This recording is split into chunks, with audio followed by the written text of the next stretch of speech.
Hey, what's up, guys? It's me, Baz here, and I'm back yet again in Love, Money, and Rock and Roll.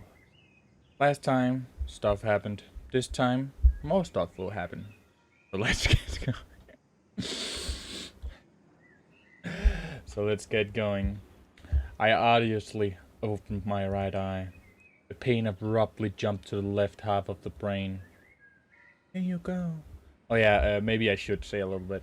Last time I snooped around, saw that our little friend Himitsu, she was talking shit with Catherine, the new bitch that came.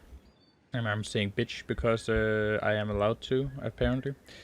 But no, she was talking to our ex-girlfriend, Catherine. Then I picked her up and ran away with... Himitsu let out a relieved sigh. But today's Saturday. I grumbled and turned to the other side. It's Friday. Get up. She started to shake me by the shoulder. Enough already. I finally grew sick of it and jumped out of bed. It wasn't that hard. Himitsu was smiling, as if everything was fine. Although, why would something not be fine? I looked at the clock. He was more or less keeping up the daily regimen. So why did I feel so terrible then? Breakfast? You're not getting borscht today. She puffed out her cheeks just like a hamster. What's so funny? Nothing, you just look amusing. Mitsu blushed, and her gaze darted back and forth across the room. Yeah, amusing, like a little hamster. She stomped her foot, hissed, and left the room. I don't think she liked that. Mitsu always looked funny when she was angry. But it was all mostly a game. She was used to hiding her true feelings and emotions, and even I couldn't always say what she was thinking at any given time. Wow, I'm bad at reading. Laid out on the table was a traditional Japanese breakfast. I reckoned it wasn't the best time to turn my nose up and pretend to be a gastronome, so I finally sat down and started to eat. Itadakimasu, Himitsu said in a deliberately serious tone. I snorted in response with my mouth full. Neko-kun, you don't pay attention to what's happening around you at all. What do you mean? You sleep like a log. What if someone were to break into the house at night and rob you? And what would they take exactly? I laughed, choked, puffed, and jumped up to get myself a glass of cold water. How would the thieves know? The house looks nice from the outside. Huh? Do you really think robbers pull off their jobs on a whim without investigating first? How would they investigate, huh? Well, I have no idea. Do you think I earned side cash by robbing houses at night?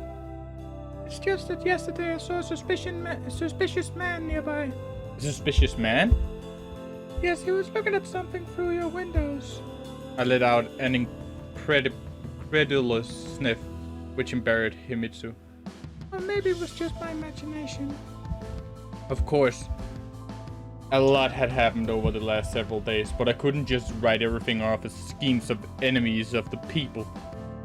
Moreover, in this case, Himitsu seemed to just want some attention. And she had her reasons. I really have been ignoring her a lot lately. So what was so suspicious about this man of yours? I grinned. He's not mine. Himitsu stood up and started to furiously wash the dishes. Hey, I didn't finish the food. I tried to take back the bowl of miso. It was almost full. You don't like my cooking anyway. Breakfast is the most important meal of the day. I even had to get up from my chair to win back my rightful serving. The water flowed from the tap so strongly it broke against the base of the sink and splashed everywhere. So Himitsu's school uniform grew wet, dark spots appearing here and there. Well, what do you think I should do? Go to the police? She didn't reply. I'm not saying it was your imagination, or that you made it all up. It's just that real life is much more complicated. How would you know? She responded in a dull voice. It seems like I shouldn't have been making fun of her so stubbornly. I slowly got up, approached her, and hugged Himitsu from behind. Come on, sorry. I slowly whispered into her ears. Neko-kun, don't. She tried to break free, but the attempt was reluctant, effortless, as though she wasn't sure if she really wanted to. These displays of affection weren't anything unusual for us. I didn't know how typical Japanese people would react to something like this, but Himitsu was used to it. And I was too, even more so. It was only lately that I have noticed something start to change in our relationship. Maybe it was due to Catherine's return, or maybe because of the two of us grew older. I broke my neck. And if things trivial for grade school started to gain much more meaning. Alright, let's go already, a little bit late. Nonetheless, I had absolutely no desire to make excuses. I let go of Himitsu and took a couple steps back. Fine, I'll just go change quickly, he replied as if nothing happened, pointing at her soaked school uniform. I was standing outside waiting for Himitsu. It was a typical morning for this part of Tokyo, nothing suspicious about it. Surely that was just her imagination yesterday. Although the notes, the call, I suddenly felt uneasy. Shall we go? Himitsu stepped out of the gates of her house in a clean, dry uniform. Were we given multiple sets? Of course. Do I have a spare too? Of course you do, it's in the closet. But how the fuck does she know when I don't? I wanted to ask which closet she meant, but the words never left my mouth, and I felt an unbearable shame about my behavior today. And the way I treated her in general. Good. I'm glad you do, Nikolai. And here's that ramen place. We stopped near my favorite restaurant. Himitsu said, clearly not interested. Want to go there sometime? Neko-kun, how many times have I told you? Well, it's just that you're just always cooking, and this is for a change. There were so many thoughts swirling in my head, the entire way, so many words that sat at the tip of my tongue, and now I was mumbling something unintelligible. Would that be a date? He asked snuggly. Well, yeah, I guess. It only made things worse. Himitsu blushed and lowered her head so much it seemed like she was apologizing. Fine, sometime. Fine, sometime. It didn't seem like the microphone picked it up. Okay. I reached the school almost in a speed walk. Himitsu could barely keep up with me. The class was even less crowded than usual. Which came as a surprise, it was Friday after all. But then, what was I doing here? At least Kyosuke was right on cue. Yeah, I guess. You look all gloomy early in the morning. Everything's alright? Couldn't be better. I quipped and glanced around the class. Catherine's desk was empty. Since the start of the morning, Himitsu was leading my thoughts away from her, either intentionally or unintentionally. But yesterday's argument and all of its details were still fresh before my mind's eye. And now, of all times, it seems somehow especially important. Like a battle between two terrible monsters from the Greek mythology. Have you seen Catherine today? No. Why? No reason. I'm just asking. Just asking her? A disgusting smile spread from one of his ears to the other. Yes, exactly. I was trying not to react to the provocation. Nick, I never talked about it. And it's been 4 days already. Nothing to talk about. I was starting to boil up inside, but couldn't let another snap like yesterday happen. There's nothing to talk about because I know as much as you do. Okay, but if you need anything... Of course I know where to go. Certainly not to him. He's just trying to be a nice friend. Come on, Nick. Nikolai. There, I'm gonna take something to drink. Nice. I stood up and approached Mikhail, who at custom had it, was reading a book. Hey. Remembering yesterday's incident, I tried to look as friendly as possible, but still not too friendly. He raised his head and gave me a slight nod. How's it going? Depends on how you look at it. How should I look at it? Depends on what you mean. Kyosuke's anime philosophy wasn't exactly fun, but Michael's pretentious pseudo-Buddhism would drive anyone mad. Alright, I see you in no mood to talk. I wanted to ask if you've seen Catherine. No. I see, thanks. There was no point in continuing the conversation. Of course Michael wouldn't bombard me with questions. But he also didn't need to. He had other ways to dig into people, so... yeah, I guess. I asked several more classmates to no result. My vain attempts must have seemed strange from the outside, but I didn't care. And everyone had long words. They could expect anything from me. What the thought of Catherine was haunting me. Because knowing her, left without a farewell, returned without a warning. What if yesterday's fight with Himitsu was the last straw for her? Naturally, she had to stay in Japan, but changing school wasn't out of the question.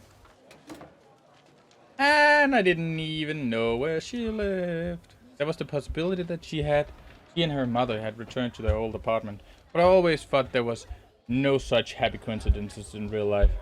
But the school had to have information about her home address included. They do? Probably, yeah, yeah. Which meant I could try looking at the teacher's room. I've been there many times, and I have a vague idea of where things were kept. On the other hand, it was the very peak of the school day. There was a high risk of being caught. And there was no guarantee I'd be able to find her personal file among all the files of paper. I was shuffling about stupidly, unable to make a decision. Meanwhile, there was just 5 minutes left until the bell. You know what?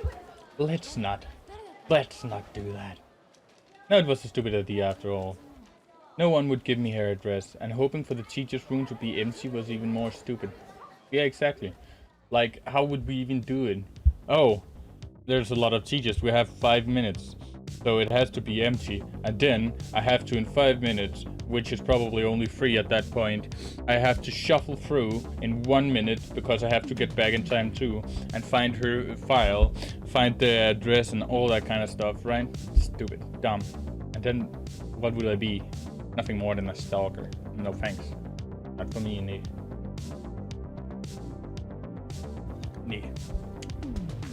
Oh, that's kind of like no Danish. I simply went to wander the school, soon ending up in the cafeteria. The bell had already rung, so there was no reason to hurry to class. To kill some time, I bought a cup of green tea and a jelly bun. The cafeteria was empty except for one table, a girl sitting behind it. Looking carefully, I recognized Saya-chan, Himitsu's classmate and best friend. Any company's better than none.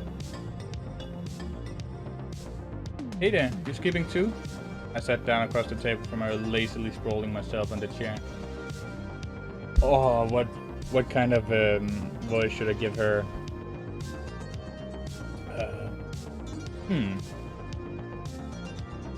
She looks kind of I know kid. No. That's how I give all voices, apparently. Oh, hello, Christian. Just call me Nick. I flashed her a disarming smile, but Saya seemed unaffected. We've got physical education now, and I spring my lectures into. What about you? Why are you here while everyone else is studying? Relax, I told you I'm skipping. Typical. Her blatant contempt was fighting against the code of conduct that demanded unconditional respect of those older than her. Even if I was only older by a year. Well, thinking about it, she almost always treated me this way. And the reason for that was Himitsu. I was convinced I treated her badly, didn't respect and ignored her feelings. Unfortunately, she was mostly right. Oh, come on, don't start again. How's Himitsu doing, by the way? Are you really interested? No, of course not. I only just saw her this morning, but what else am I supposed to say when you meet everything coming out of my mouth at knife point? It's just your imagination. No, it's not. You just convinced everyone should act exactly to your standards. That's so nice. He grinned. Okay, I see you in no mood to talk. I guess I'll go then. Why did you even come in the first place? To fight? I was already about to stand up, but in the end decided to achieve victory in this stupid argument. No, goddammit, to pick on you. Everyone else is studying. There's no one else around. No one at all? Yes, no one at all. Don't be so full of yourself. You just convinced you're right, so typical. I mockingly intimidated her. Oh, Mitsu's really lucky to have you. Well, she at least has someone. And what about you? Any man would drown in your bile on the very first day. Saya's lip trembled. She was about to cry. I'd overdone it. Okay, sorry, but you started it. Now the girl looked completely miserable. After all, she was just a child and had probably never experienced any real difficulties. Theoretical arrogance and self-confidence were a protective mask to hide her insecurities. Unfortunately, you could hardly say the gods of Japan had gifted Saya with beauty. It's sometimes said that girls choose bad-looking friends to appear better in contrast. I wasn't sure if Himitsu ever thought about this, but the fact remained. Alright, sorry. Asshole. Stupid jerk. Idiot. She jumped up from her chair, threw an unfinished bun at me, and ran to the cafeteria's exit. Well, so much for conversation. Did really well. The lessons were running their course, and the class was unusually quiet. I didn't learn Catherine's address, and neither did I know why she didn't come to school today. But how was that strange exactly? She disappeared from my life for 1.5 years, and now I am already panicking after a single day. It was an unpleasant feeling, as if nothing had changed after her return. I kept agonizing over things and working myself up as I had before, but now I had real opportunity and reason to talk with her and try to figure out our relationship. A real reason for hope. There was no tangible goal ahead, no script for victory or defeat, only grey days that followed each other like grey clouds in the sky on the rainy day. I didn't believe everything would be like it was before. I didn't believe it would be much worse because that would simply not be possible. I just wanted to be understood. Maybe then something would change. I felt like I was terminally ill with only like 50 to 60 years left to live. Wow, that's not a long time, man. I hope you can do something by then. I don't work here. Maybe, in this situation, it would make sense to try and get the most out of life, to live every day like the last. So almost anyone would throw their hands up. Why strain yourself in the end is inevitable? If the end is inevitable. And only one thing could still change something for me. The belief that everything I did wasn't in vain. That someone else needed all of it as well. Maybe somewhere deep inside I was waiting for an apology too, even though all hope had long been lost. Look everyone, I didn't just give up, didn't surrender my arms and cease to struggle.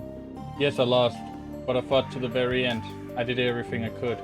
Time and time again it seemed to me that everyone was silently laughing at me, even Michael, even Kyosuke, because they knew how much of a loser I was. If only they could understand. The only one who wasn't laughing was Himitsu, because she was always close. She saw everything from beginning to end. She understood. She cared. She was like a nurse on a battlefield, caring for the soldiers fallen but still alive. But in that case, why couldn't I love her the same way I loved Catherine? It was as if some sort of chain shackled my soul, the chain of duty making out leap into the fight with what remains of your strength, forgetting your real reason for battle. Battleland, religion, love. It's easy to come up with a reason to heroically die, leaving a mark in history, or at least in the memory of those close to you. It's much harder to come up with a reason to live, when the abstract concepts that flutter like banners over the enemy's stronghold disappear in the hazy smoke of daily existence. There was no meaning to my life.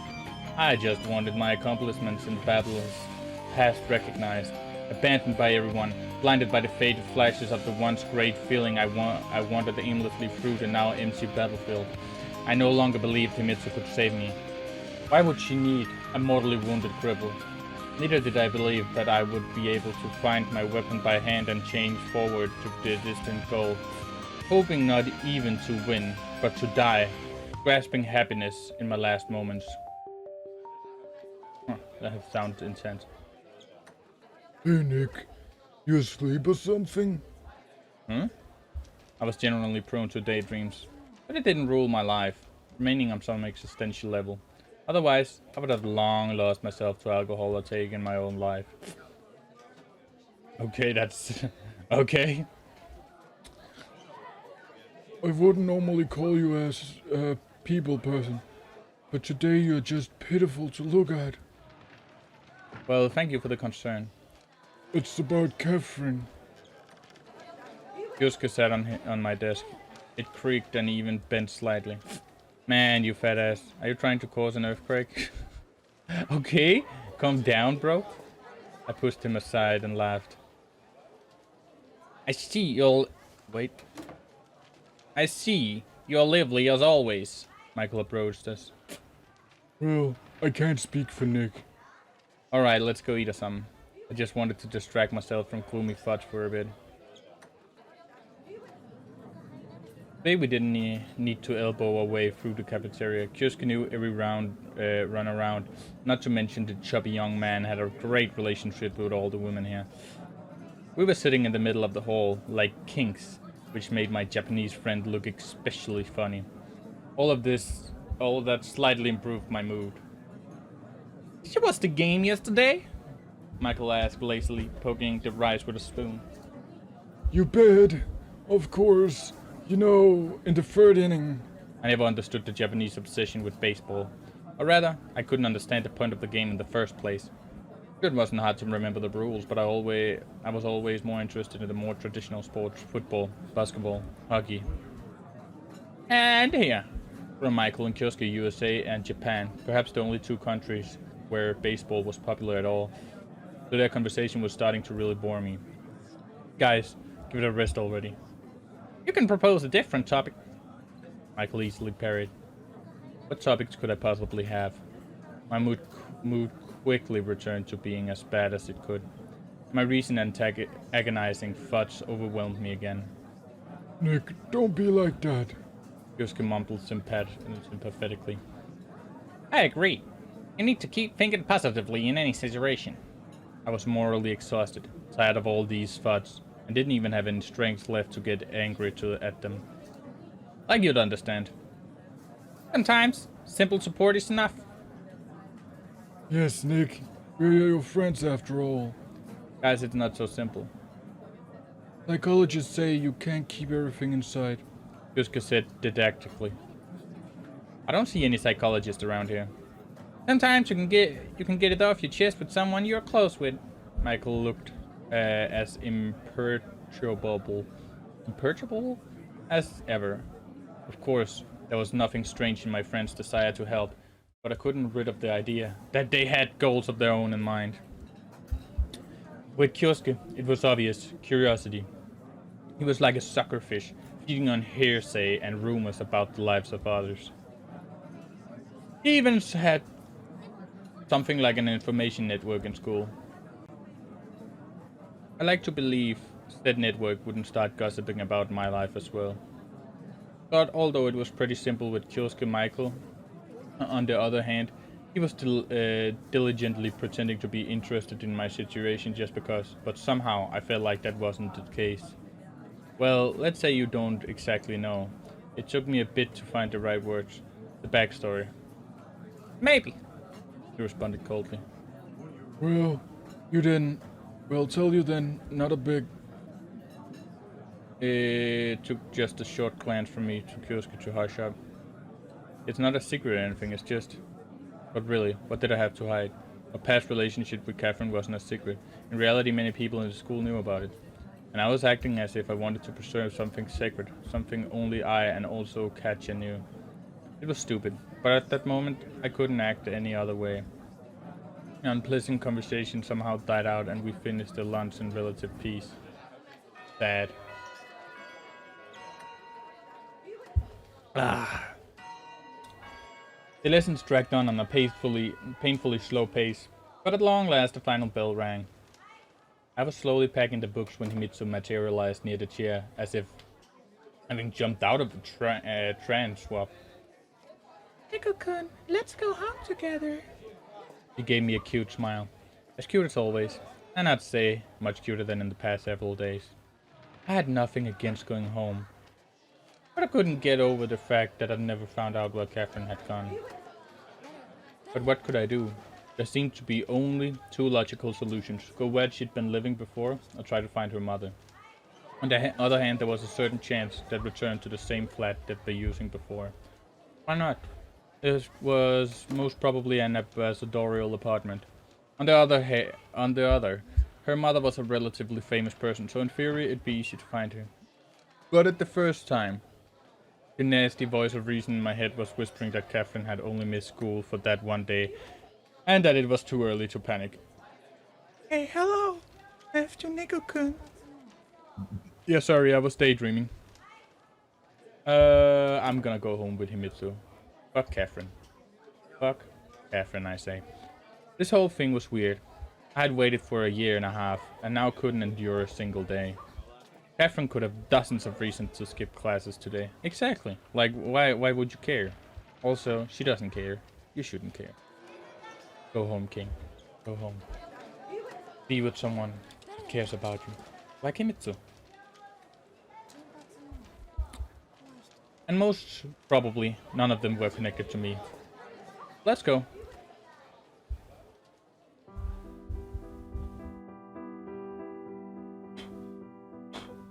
You, an ugly spider, running on my wall. Are you scared that it blew on you, you dumb bitch? Fuck you, spider cunt. Yeah, you little pussy, huh? Yeah, I thought so. Blast. Himitsu looks somehow too content. I think she killed Catherine. Uh-oh. Uh-oh. Uh-oh. No. I wanted to ask what happened, but couldn't bring myself to. As if following a habit I was making up. A believable lie, and anything just not to tell her the truth. But what in the world did I have to fear now? After all, I decided not to fuss about Catherine.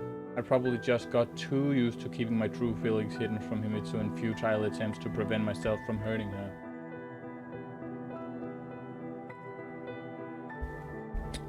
What are you thinking, Nico-kun? Well, here I go again. Just school. There's barely any of it left, and then it's adulthood. I smiled to someone smooth out the seemingly gravity of the topic. Hang overdue. Well, it's more complicated for me compared to you. Why's that? You made your choice long ago. You want to teach Russian, but I don't know yet. For some reason Himitsu blushed, but kept looking at me just intently. Better sooner than later. I have more time to get ready too. I'm not arguing with that. That's all well and good when you know who you want to be, and to be honest, I don't want to become anyone. Nico-kun. I'll go work retail for minimum wage and drink myself silly in the evenings. Nico-kun. Fine. If I become a teacher, we could... The end of the phrase lingered in the air. I mean, you could. What? Himitsu totally lost herself in the maze of her own unsaid words. But you used to have dreams and aspirations before. And when was that? I laughed. Before. Wow, what a specific time frame! She stomped her small foot as hard as she could and stopped. A year and a half ago. I don't recall. Of course you don't. Clearly meant when Catherine and I were still together. But who did I want to become at the time? The grief and pain seemed to have erased all other memories. No, I did of course remember how good it was to be together, the moments of joy and happiness. But at the same time I completely forgot the mundane, everyday moments. As if that whole period of my life was fixated on her. Wait, what the fuck? Where did the spider go? It's gone, and I can't see her. See it? See that? Where the fuck you at, bruh? I don't know. I don't care. Out of sight, out of mind, I guess. Catherine. Was I not eating, sleeping, going to school, talking to Himitsu then? I bit my lip in frustration. There was only one thing you cared about back then. What? You know what? The standard woman's cop-out suddenly sounded extremely fitting. Himitsu, come on, don't start again. Oh. Come on, what? Don't start what? I think she's starting to get angry. I guess I was so used to finishing her sentence in my head, I was reflexively attributing words she never said to her. I don't want to fight, especially not without reason. It wasn't at all convincing, so I took an extreme measure. I'm here now, with you. I'm not running after Catherine. It was time to put an end to a game of euphemisms. Where else would you be? Her reaction was unexpectedly calm. You're your own worst enemy after all. Well, if that's how you choose to put it. She smiled and walked on toward home. Well, what the hell was that? I don't know. What the fuck did I want to be? Nobody knows, nobody sees. When we're together, for now and forever. I don't know where that song is from, but I remember it. For some reason. Himitsu was sitting in a room doing her homework while I lay on the bed reading manga. It would seem like an absolutely normal sight if not for a conversation a couple hours prior. He was, however, acting as if nothing had happened. I felt uncomfortable to a degree, but decided not to get back to the topic so as to not make things even worse. Nico-kun, did I spell... Oh. I can't speak Russian, sorry. Well, that depends on what you're talking about. Sentences. Then there should be an E. What are you writing? An essay. And the topic? Legend and faith in Dostoevsky's novel, The Brothers Karamazov. Oh, I had never read this novel. Could I be envious of Himitsu? Our school held classes for most of the common languages of the world, but I rejected the idea of learning Russian as my second language since day one. You know what? I kinda get it. It's your first language, right? You already knew it.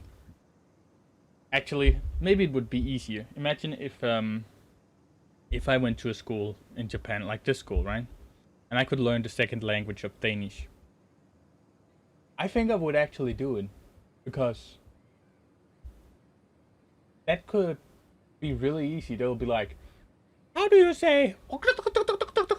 And I'll be like, you just say, it's a data point. I don't know. I'm joking. Come on. Calm down. Sit down there.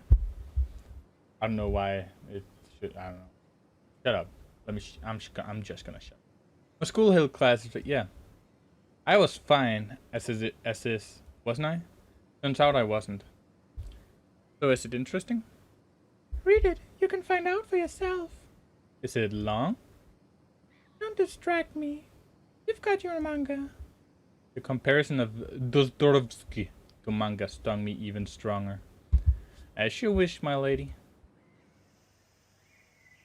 I jerked myself up. I was about to read off. But yeah, up and went to the kitchen. More than a minute later, Himitsu was yet to show up. Was I really upset with her because the entirety of her life didn't revolve around me? Whatever. Evening was drawing near. It was already time for dinner and Himitsu still hadn't finished her essay. Annoyed, mostly with myself, I dug into the refrigerator, emerging with several eggs and vegetables. I could at least manage an omelette. Not bad. Himitsu had a bite and complimented my cooking. How's Fyodor Mikhailovich doing? Well, he tackles matters more philosophical than scrambled eggs. Okay. It's an omelet. I clarified and started to chew with double the speed. No, it wasn't envy at all. Rather, it was shame. Yes, I was ashamed of being, in fact, absolutely pathetic, even compared to Himitsu. Why even? Did I really consider her just a piece of furniture? Will you lend me the book? Are you really interested? He marveled. Well, it is Russian literature after all. But there's no science fiction in it at all. She's so fucking... Oh my god. Shit. Damn. That's not funny. I didn't want to upset you, Mitsu uttered sadly. I'm not upset, but since when are you interested in things like this? Well, I mean, I understand that you've been for a while, but not so heavily. This is philosophical literature you've been reading already. You're younger than me. I tried to talk calmly, but my voice sounded a tone higher than it should have. But I'm not younger than you. I just went to a school later. Maybe, but still. Eiko-kun, is something wrong? Everything's fine. Everything's just wonderful. First, Katya returns out of the blue. Now I turn out to be the dumbest student in school. Katya-chan. That's where I realized I said too much in my fit of righteous anger. Catherine, it just came out like that. Himitsu put her chopsticks aside and stood up from the table. Don't worry, it's okay, I'll go. Himitsu, wait, you misunderstood, Eiko-kun, it's alright, I just thought that what you said earlier today, I'll go. Her face expressed nothing and I just didn't know what else to do. Till tomorrow, she said, still coldly, and left. It looked like I really was the dumbest. Whatever I said, it only made things worse. Meanwhile, the sky grew completely dark. I had most probably lived through worse days, but today was, on top of it all, also completely meaningless. I didn't manage to find Catherine, but did manage to get into a fight with Himitsu. How typical of me. If an idea gets into my head, I press forward with a manic stubbornness, paying no attention to consequences of collateral damage. In the manga Kyosuke liked so much, heroes would rarely choose the path of least resistance. Contemptibility is what some of them would say. Cowardliness is what others would add. But I'd say everyone decides for themselves if the means justify the ends. Let's say I were to get Catherine to explain herself. Wouldn't that completely upset my relationship with Himitsu? And there was still the matter of the calls and the note. Was I really in danger? In any case, at the moment, my head was filled with something completely different. If nothing changed with Catherine and Himitsu never forgives me, then please do kill me, is what I thought. But if I were to give up now, would that really be the end of it? I tried to put myself in Himitsu's place. That didn't seem plausible. How would it look from her point of view? Without finding anything out, he just forgets about Catherine and keeps living as if nothing happened. Although, it seemed to be that Himitsu would be quite alright with this scenario. Well, perhaps she would now. But we're not 7 years old anymore. Something like this might fly once more, twice maybe, but then she'd just go away, cry it out, and leave everything behind as just another childhood memory. I barely believed my own logic, but driven by a surge of fear kept piling up every remotely plausible theory.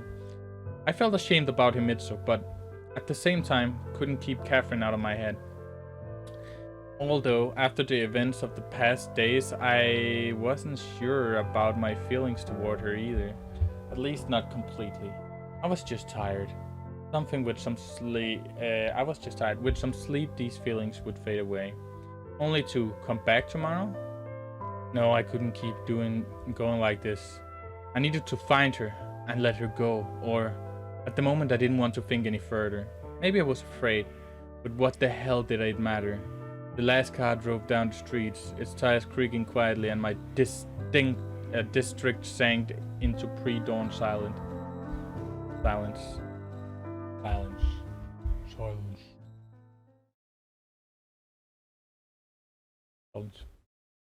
The 12th September 1987. A man can always be judged by how much he looks forward to the weekend. If the working days of the week were spent in labor, if you're exhausted and just want to rest, then you treat the weekend as a deserved reward. If you don't care and it's just the end of the week, then you're a lazy deadbeat, was what my father used to say. I doubted he was an overly strict man, rather he was painfully fair-minded. Maybe he could no longer live under the totalitarian Soviet regime, or maybe his reason was much more banal and mundane. In any case, it was far beyond the understanding of the small boy jerked out of his everyday life. I remembered being led to the airport by the hand, my father dragging a large suitcase behind him, a huge plane gobbling up passengers, then soaring away to the sun, higher than the birds, higher than Icarus, who I'd read about in a book of Greek myths. I didn't feel scared at the time, at all. I guess I didn't really understand what was going on. As slowly gliding along the lush carpet of clouds, the plane looked more like a ship swaying peacefully on the waves. And when the silhouettes of forests, rivers, cities, and endless vast steppes and tundras appeared below, they for some reason seemed unreal, like I was watching a film. The airport in that foreign country felt completely different. The new city was like another planet compared to my hometown. Many strange people were running about, speaking an unfamiliar language, the lights of the billboards, the endless strings of cars. I held tighter to my mother's coat. It seemed as if in just a moment I would be picked up, carried away by this flow to a place from where little children never returned. Dad looked tense, the vein on his temple dropping from time to time. People were constantly coming into our cramped hotel room. Some of them spoke Russian, but I couldn't understand exactly what they were saying. And then we moved here. I would never have thought that all of this was just for the three of us. My old room had seemed enormous to me. I would build pillow forts, jump on the bed without even reaching the ceiling. And it seemed like the closet that Mom called that Czechoslovak wall held all the treasure in the world. Czechoslovak wall. My balls are itchy as fuck. Still funny, Czechoslovak wall. After that, a new house, to my mind, was a mansion or place out of the Pushkin's fairy tales.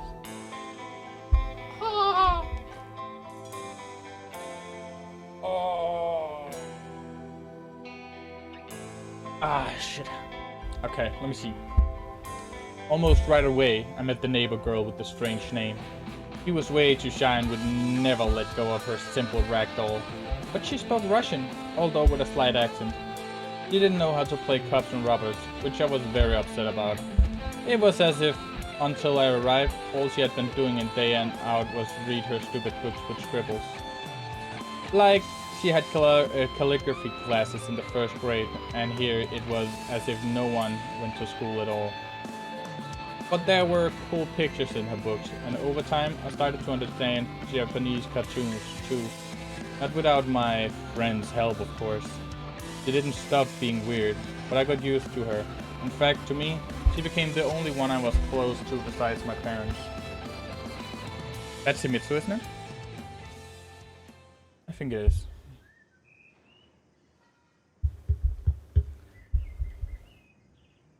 Naturally, I didn't look forward to the weekend. To me, the whole problem boiled down to the fact that I was going to see Catherine today. The Catherine issue still hung in the air, and then there was my recent fight with Himitsu. I couldn't be two-faced. Couldn't pretend nothing was happening. Couldn't let things run their course. Both Catherine and Himitsu knew that. My lack of action would eventually drive both of them away. And while Katja couldn't be driven any further than she was now, the prospect of losing Himitsu generally scared me, which meant I had to decide on something. I didn't want to think that I had to make a decision because that would sound like a verdict. To top it off, I just didn't have the resolve to imagine that Catherine and I could be together again. Himitsu hadn't come. Well, there wasn't anything surprising about that. Even she had a line her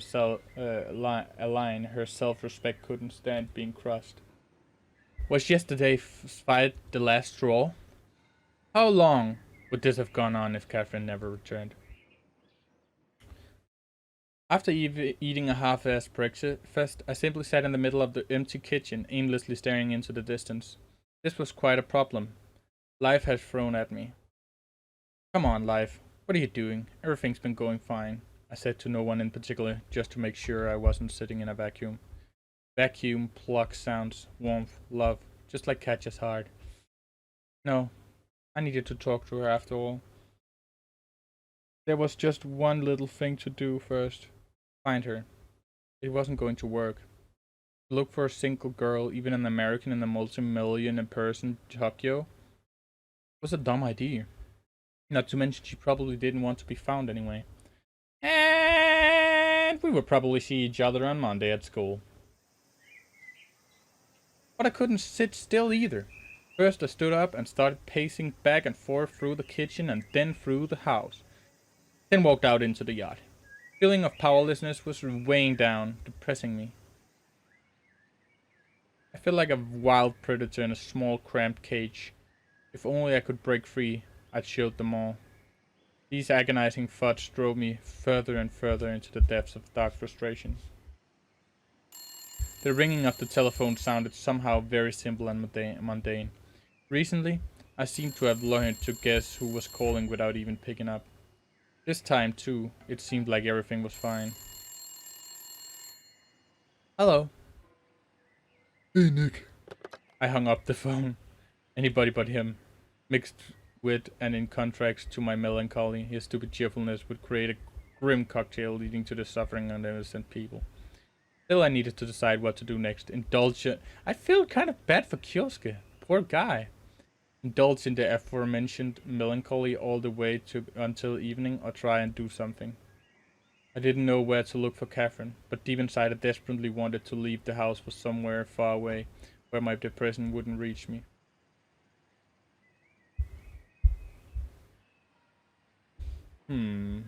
Go for a walk. Or stay home. That's actually a... Let's go for a walk. Right across from my house on the other side of the street was Himitsu's. Our district was strikingly eclectic, combining both the traditional Japanese style and European mini manor houses, like hers. This looking European? I'm not sure if I agree with that. At least not Northern European.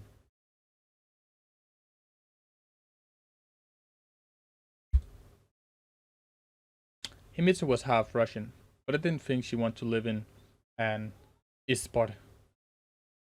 I would sometimes go to my grandparents' place. Oh, maybe it's part Russian. I don't know. I don't work here. I would sometimes go into my grandparents' place when I was little. They had a typical Russian Ispot. Himitsu's grandparents, on the other hand, lived in a traditional Japanese paper house. A 0 out of 3 on the scale of 3 piglets, I'd say. Nico-kun. Apparently I got lost in daydreaming. Hey, how are you doing? Himitsu was walking back from the direction of the market with 2 large bags in her hand. Fine, you? Me too. Going somewhere? Just decided to take a walk. Why? Nothing, just... She kept to a minimal level of politeness. Minimal for her. Listen, I started merrily. Somehow, even to myself, that merriness was unexpected. I wanted to say sorry about yesterday. I don't know what came over me. It's alright, I understand. Really? I'm serious. Don't think you did anything wrong. It's all about me. If a girl tells you it's not about you, it's definitely about you. And what if it's a guy? What if it's me? Then it's definitely stupid or worse. You know what? Forget it. Weather's great today. Let's take a walk.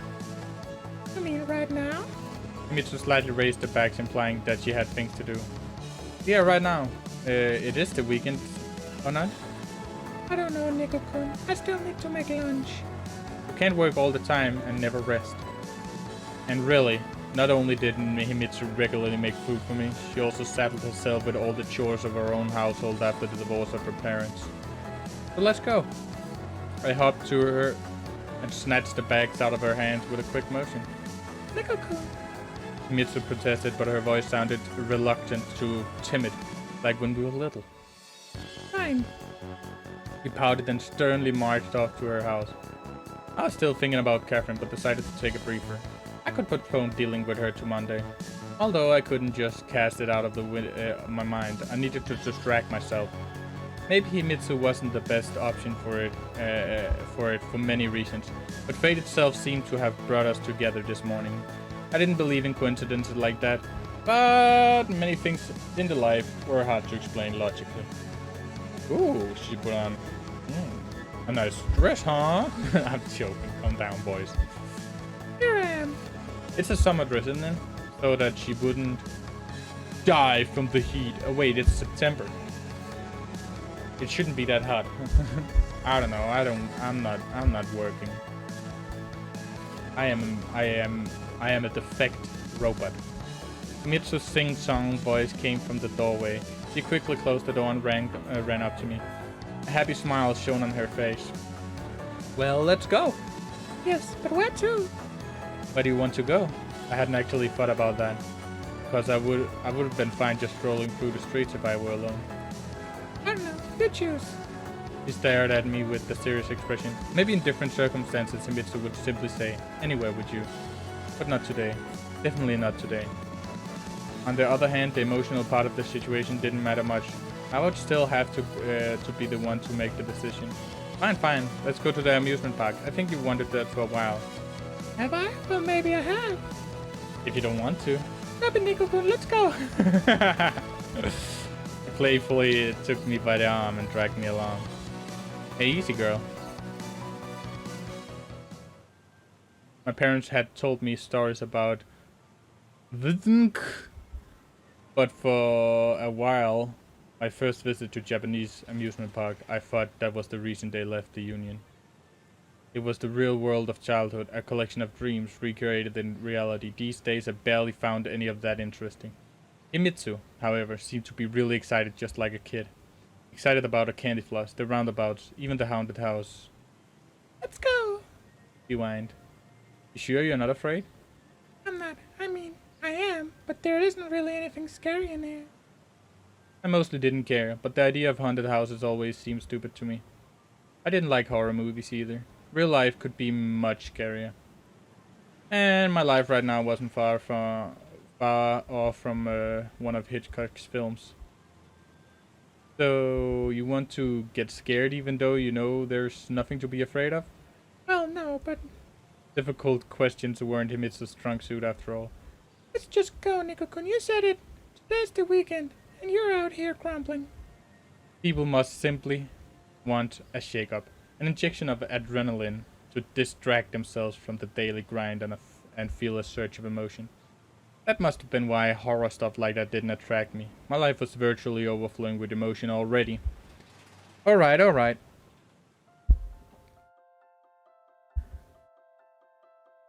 The haunted house was filled with all kinds... Wait, what? Of paper-mache yokai. Yokai watch. Werewolves, women with long necks, and other dark spawn from Japanese folklore. I wouldn't have been scared, even if I knew why these things were supposed to be scary. For example, the drunkard raccoon seemed pretty cute to me. We were moving forward pretty slowly, partly because it was dark in here. Look how scared she looks now. Himitsu tightly clasped my arm and would squeeze it so hard at scary moments that it hurt. Hey, when's the scary part supposed to start? Always like this. What about me? What matters is that you like it. Truth be told, I had already started to get really bored when suddenly... something jumped at me, out of the darkness. I sprang back, dragging Himitsu along, and made a wild swing in the direction of jumping something. The ghost cracked apart and sank to the floor with a distinct sound of tearing cardboard. What the hell was that? A kid-shoot. Himitsu laughed. I knew you'd like it. What? Damn it! He finally looked scared. Ha. After we started moving even slower, with me now constantly throwing glances left and right, unwilling to die from a heart attack at the tender age of 18. Didn't you say that there was nothing to be afraid of? There isn't. I was just startled. It can happen to anyone. Yeah, sure. It can. I responded rudely, my heart beating like crazy. Fine, what do you want me to say? Yeah, I got scared. I'm glad. Glad about what? Are you a sadist now? No, it's just... She grew embarrassed and dropped her eyes as if she wasn't going to continue. Till she found the resolve. I'm glad you managed to distract yourself. Distract myself from what? I asked, uncomprehending. But Himitsu's gaze, filled with anxiety and sadness, made me understand. You know, sorry for my behavior yesterday and all, but I'm fine. I don't need to distract myself from anything. Even the buzzing yokai in the distance seemed to have grown silent for a moment, captivated by our conversation. Sorry, I want to start it all over again. Of course. It's not about you, I mean, I said as much myself. It's never about you. It can never even be about you. What am I even saying? Nico-kun. My head suddenly started to ache. Thoughts about Catherine rushing over me with new strength, making the pain unbearable. Enough, please stop pretending we're still 7 years old. Was that it? Was this really what it's all been about all the time? Did Himitsu desperately resist growing up, thinking she could live her entire life acting like a child?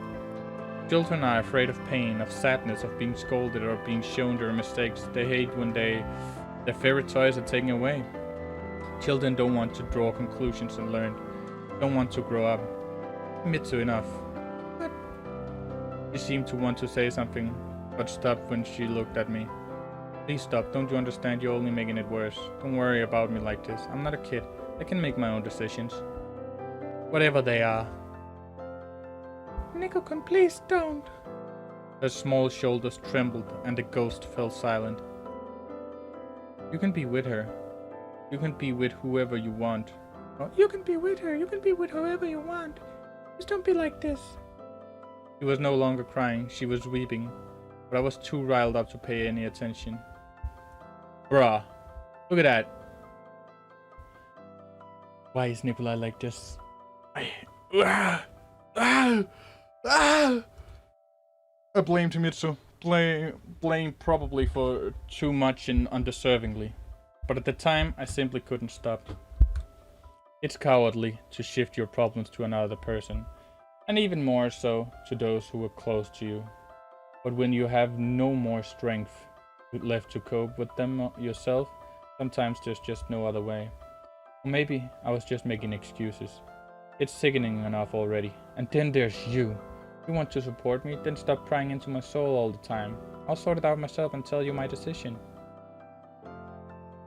Himitsu let out one last sob and ran away, breaking cardboard yokais in her way. The door swung closed behind her, and I was left alone in this comical, phony hell, while the real demons were eating at me from inside. Enough already. In the last week, my life had turned into some shitty TV drama with a cheap plot. Unfortunately, it wasn't actually a show, and couldn't as easily be turned off. Were I to continue on the same course, it would only get worse from here.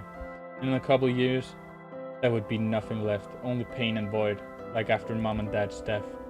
I didn't want to lose anyone else too close to me, and it didn't matter what I really felt.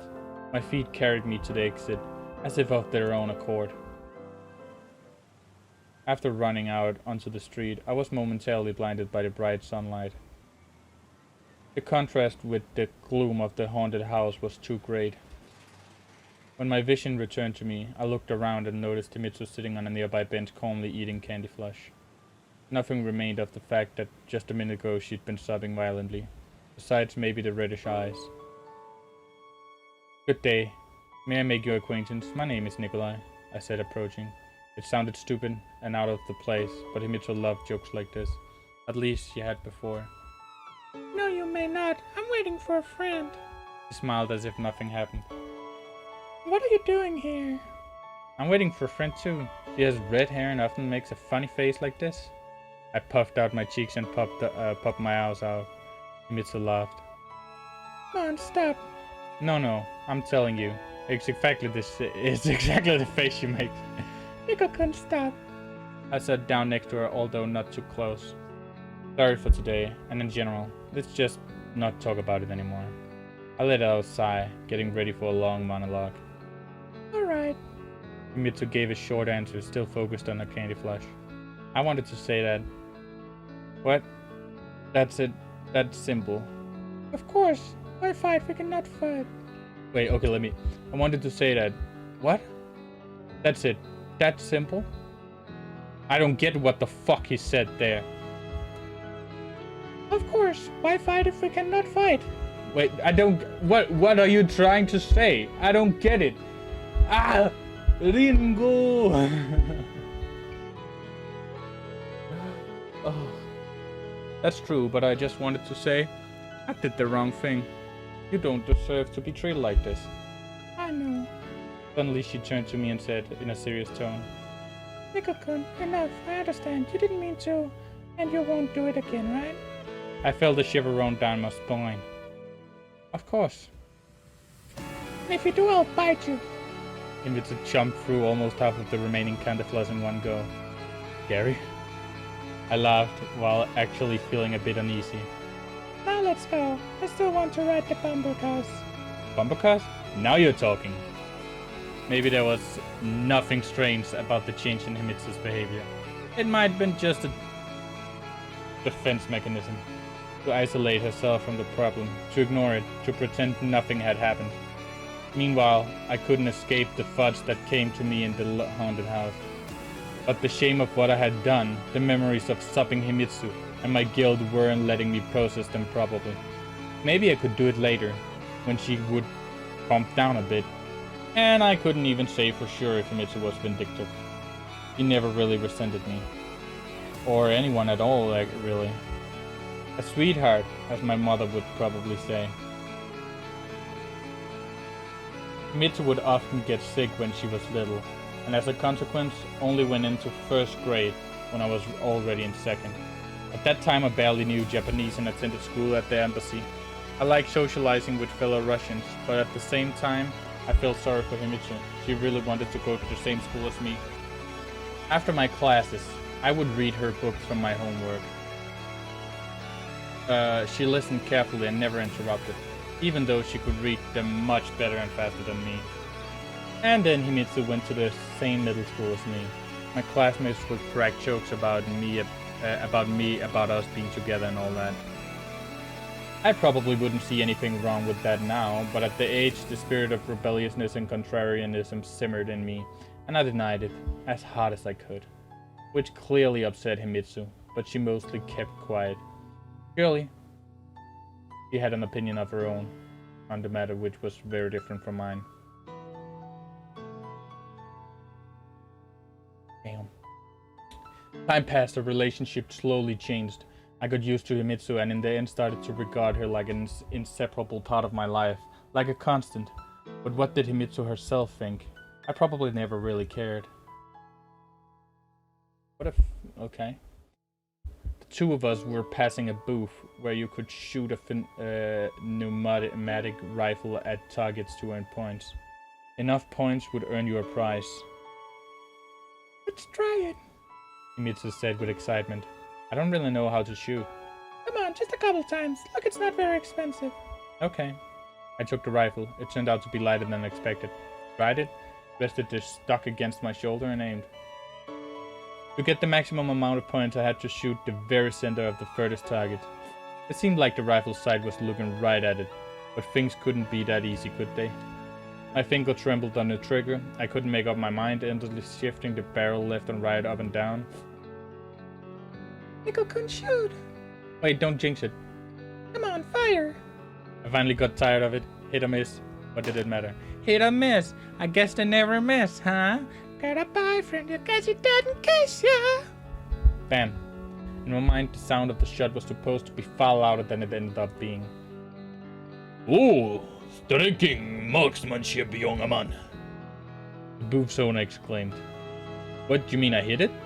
Well, fortune favors the fools. You may choose any price. Any at all? Of course. I looked at Himitsu, and her eyes immediately lit up with joy. I want the elephant over there. Oh, that's a cute one. There really was a giant stuffed pink elephant on the far shelf. It was at least 1 meter tall, and just as wide. A pink elephant. Really? It's bigger than you. Hey! Alright, alright. Could you give us... I addressed the owner. The pink elephant over there? Of course! He talked in a sing-song voice and generally looked pretty amusing. Here. It took Himitsu some effort, but she managed to praise the prize. Oh wait. Almost disappearing behind the stuffed animal. Can you even see anything? I can. He said aggrievedly. It seemed like the voice was coming from the elephant himself. Oh my god, a talking elephant. I theatrically exclaimed. You won! It's so you can carry it. Yeah. That backfired.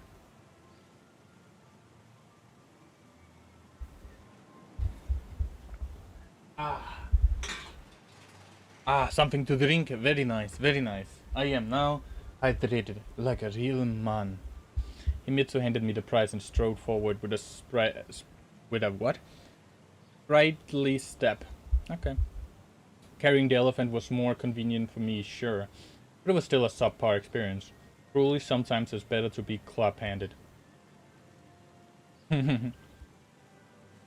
After a weekend like that, you need to rest from all the resting, she said cheerfully, stepping out from yet another attraction. Why do you think people hate Monday mornings? Because it's the first day of the week. Not everywhere. What do you mean? What do you mean? Well, in some places, weeks start on Sunday. That's nonsense. I don't believe it. Where? I don't remember. See, that means you made it up. I didn't make anything up. I read it in a book. A science fiction one? Maybe, yeah. Why does it matter? Matters because it's not real. Maybe that was on another planet. Different planet can't have a Sunday because it's has a different rotation period. What does that have to do with days of the week? Alright, I give up. You win. Ah, that's better. But he's right. She just bullied him. She bullied him into submission. And that's good. He deserved it. A pleased smile appeared on Himitsu's face. Well, let's go home. Let's go. When leaving the park, I noticed someone familiar in the crowd. Maybe it was just my imagination. Really? What would she be doing here alone? Something happened, Nico-kun? No, nothing. You look like you just seen a ghost. You think one couldn't follow us from the haunted house? I didn't want to remember what had happened there. That place is stupid. I told you. I agree.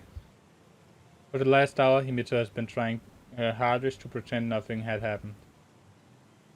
You almost managed to convince me of it. Let's use the subway. I'm tired. As you wish, my lady. Watching Himitsu drag the pink elephant home was quite amusing. I stood there and observed until the door closed behind her. The rest of the day promised to be boring. Himitsu hadn't made lunch for her dad, but definitely couldn't ignore dinner, so it was about to spend the day's evening alone. But for some reason, I wasn't as upset by this fact as I could have been. After all, today wasn't all that bad. I leisurely walked through my yard, whistling some catchy tune from an anime, opened the door and found a piece of paper under it. A note. All the worries and fears came rushing back in a single moment, and I froze in place, unable to move. I immediately felt like 100 eyes were watching me, attentive cold gazes from twilight. They were piercing me down to the bone. But determination suddenly returned to me, and the silent observers disappeared as quickly as they came. I bent down and picked up the note. It was in English.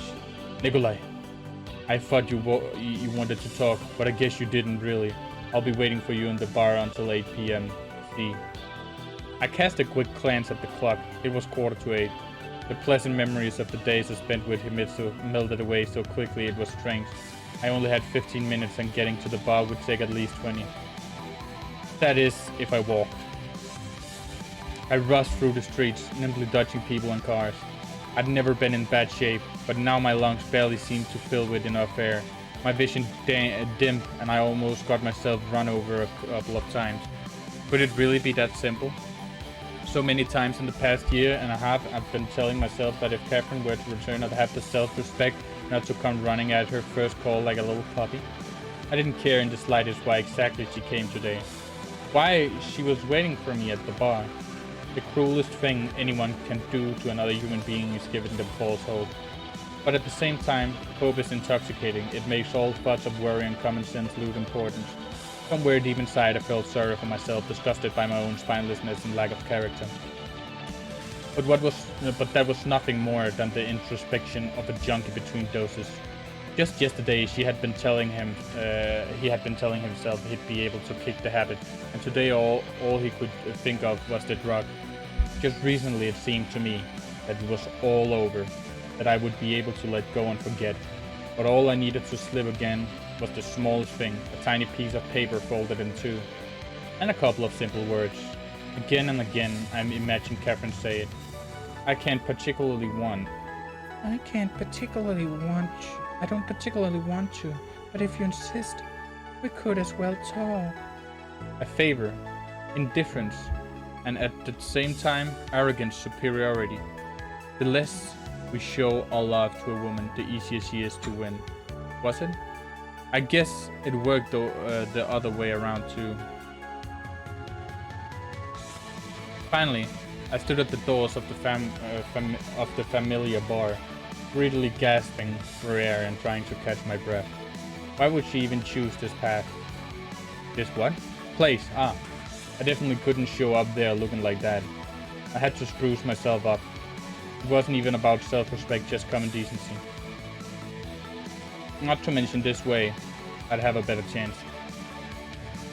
Large drops of sweat were running down my face and the giant wet spot on my shirt wouldn't dry up in a minute. Could I possibly look any more pitiful?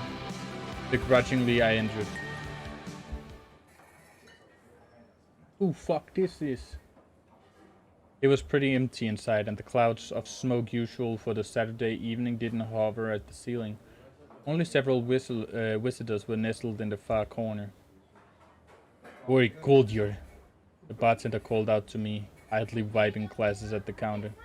Catherine was nowhere to be seen. What time is it? 8. I mean exactly. It's 8, 3 minutes past. Why? He asked, surprised. Nothing now. I was just 3 minutes late. Sure, it would be stupid to think Katja left at exactly 8. But even if she did, she'd need some time to get out of the bar and walk far enough. Was Catherine here? I had already caught my breath, but my voice still sounded ragged. Goldie, are you alright? Just answer the question. Well. He put the glass aside and walked closer to me. He was. Spent 20 minutes or so sitting here and then left. What? You're from the trains too. No, I mean, when was that? About 3 hours ago. But it was all a lie. The note, the promise to wait until 8. Although, hadn't I made the promise up myself? Did she say anything? No. What about you? What about me? He stared at me uncomprehendingly. Nothing, forget him. Do you want to tell me what all this is about? The bartender poured a mug of beer and put it in front of me. On the house. Ah, not today. I carefully moved the mug away. It's fucked, is it? Guess so. Somewhere deep inside, I knew that the ostensibly sympathy from the bartender was nothing more than a skillful act perfected over years of work. But at the same time, now more than ever I needed support. What was this on Catherine's part? A mockery, a joke? Did she just change her mind? Was it really important? I looked into the bartender's eye and for some reason smiled. I'll go. Well, alright, take care. Bartender seemed cool though. In the 5 minutes I had spent in the bar, it grew totally dark outside. The steam coming out of my mouth hinted it was time to get my window closed down from the loft. Maybe I shouldn't gotten myself a drink, at least I'd be warmer. I smirked under my breath. It was that feeling when you're too tired of bearing with the pain and an internal defense mechanism activates, suppressing all emotion. And now I was absolutely sure I wouldn't be running after Catherine anymore. Moreover, I didn't know what and why even happened today. Must have been a temporary mind haze. I reached home on autopilot, thinking neither about the past day nor Katya. My windows were lit. It had to be Himitsu. I was even somewhat glad. At least with her, things were simpler. I opened the door with my keys. For some reason, Himitsu had locked herself inside, which was weird. Hi, I said, nonchalantly entering the kitchen. She was sitting on a chair, her back unnaturally straight, looking at the painting on the wall. I don't even remember where it's from, Himitsu said melancholically. Mom and Dad brought it along from Russia.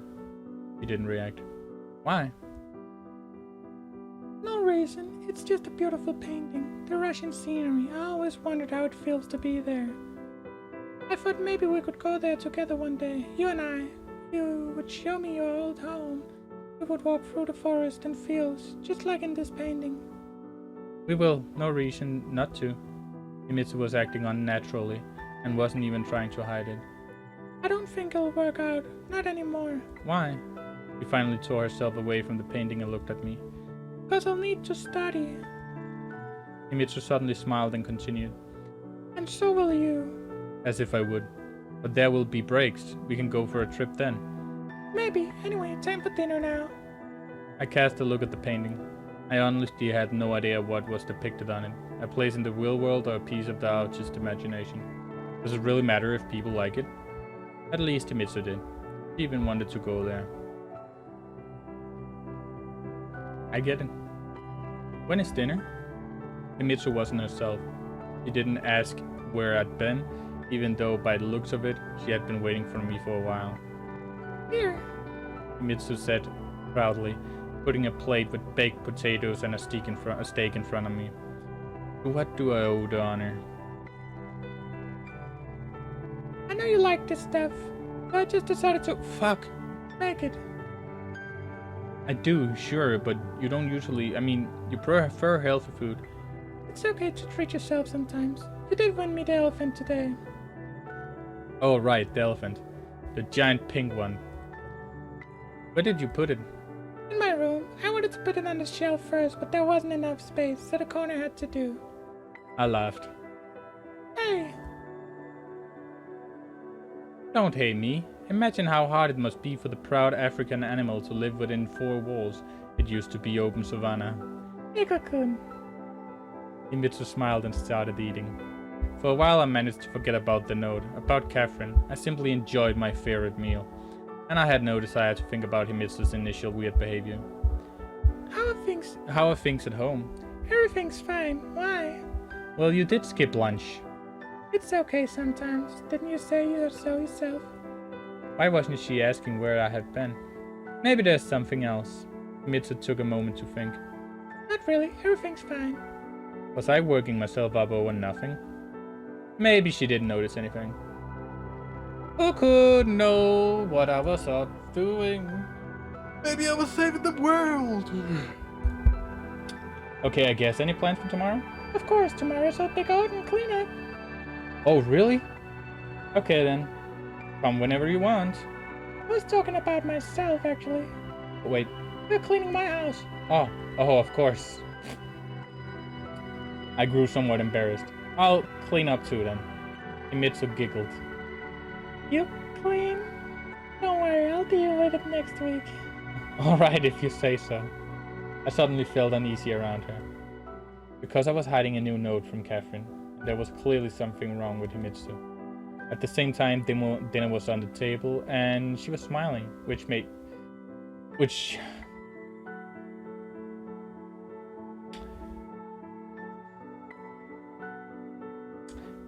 me even more uneasy. Cleaning is a responsible task. It requires a good night's sleep. The two of us have gotten tired enough today already. I'm not tired at all. Oh, okay. What do you want to do then? What about you? Go to sleep, to be honest. Alright, let's sleep then.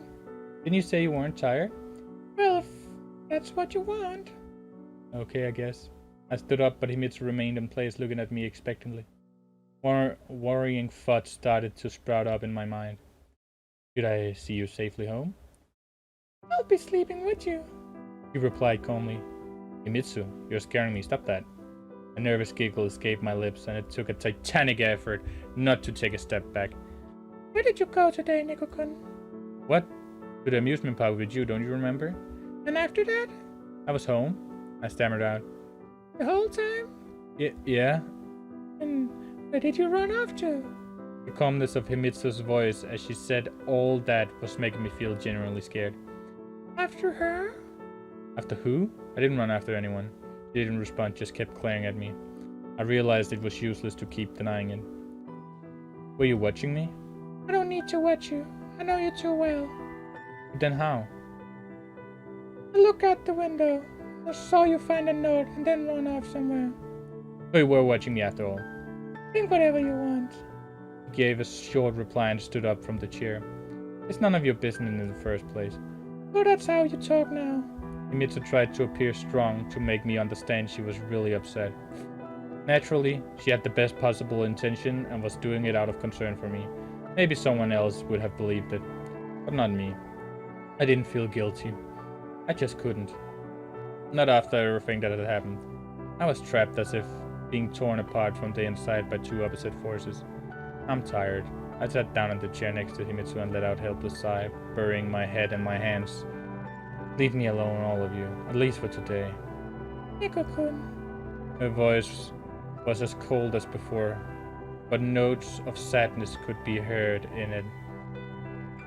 Nico-kun, I worry about you. You can't keep up like this. You hurt us so much. Us? What a truly curious choice of words. Just forget her. Is it really that hard? Of course it's hard, I whispered quietly. A couple hours ago I wanted to talk to someone, but the bartender certainly wasn't fit for this conversation. Could Himitsu be? Previously I'd done everything I could to make sure the thought of my relationship with Catherine would never cross her mind. Maybe even impossible. But now I'd been driven into a corner and there wasn't anyone else nearby. I didn't want to see anyone else nearby. I can help if you want me to. He approached and embraced me. I'll be alright, I'm here. I hugged her back and pressed her closed. I was serious, if you wanted. What are you talking about? Well, sleeping. I couldn't see her face, but was sure she blushed to the roots of her hair. Do you really think that by doing that you'd be able to replace Catherine? I don't want to replace anyone. He pushed me away slightly and took a step back. Nico-kun, it just hurts me that you've done it so many times with her. You'd do it now, but you don't want to do it with me. Would do it now? If Catherine were here in Himitsu's place, would I be able to resist? But what did it matter? As if sex was the only reason I fell in love with Katja. Do you really think sex was most important here? That it was the only reason we were together? Maybe you think that I can't love you just because we haven't done it? That's what you think about me, huh? I couldn't stop. The words generally upset me. Was it because there was some truth to them? That's not what I meant at all. Nico-kun, sorry. Himitsu burst into tears. Alright, it's fine. I stood up and hugged her carefully. It just seemed like you believed sex would solve all our problems. She didn't say anything and just kept sobbing. You don't really believe that, do you? Himitsu jerked her head from side to side. That's good. Sometimes even the people closest to each other should have some time apart to think things over.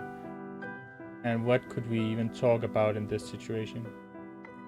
So, see you tomorrow? Meaning? He mumbled.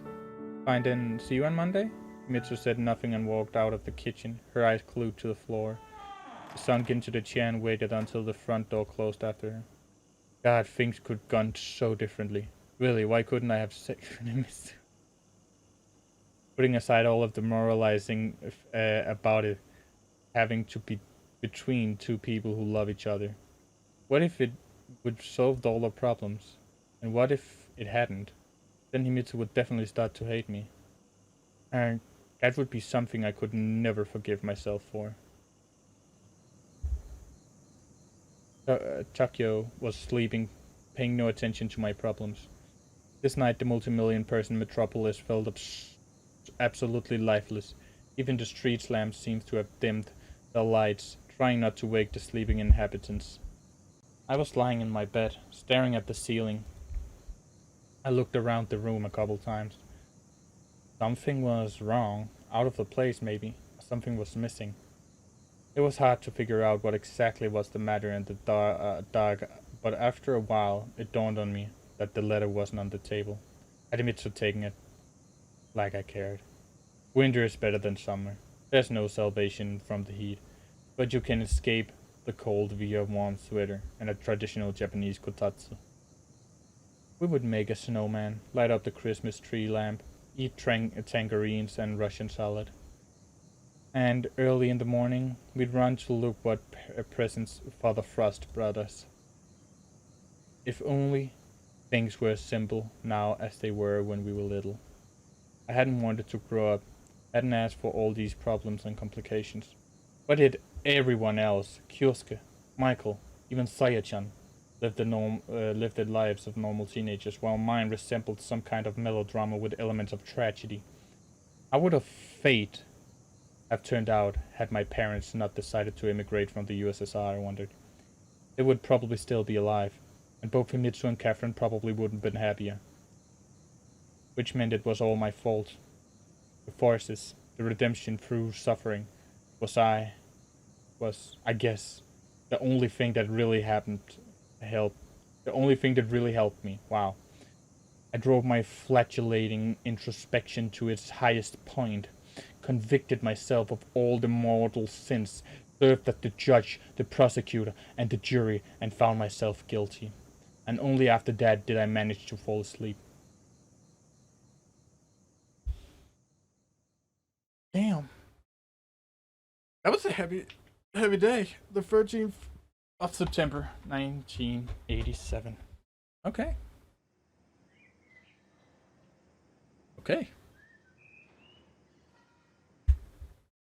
But that's it for this episode.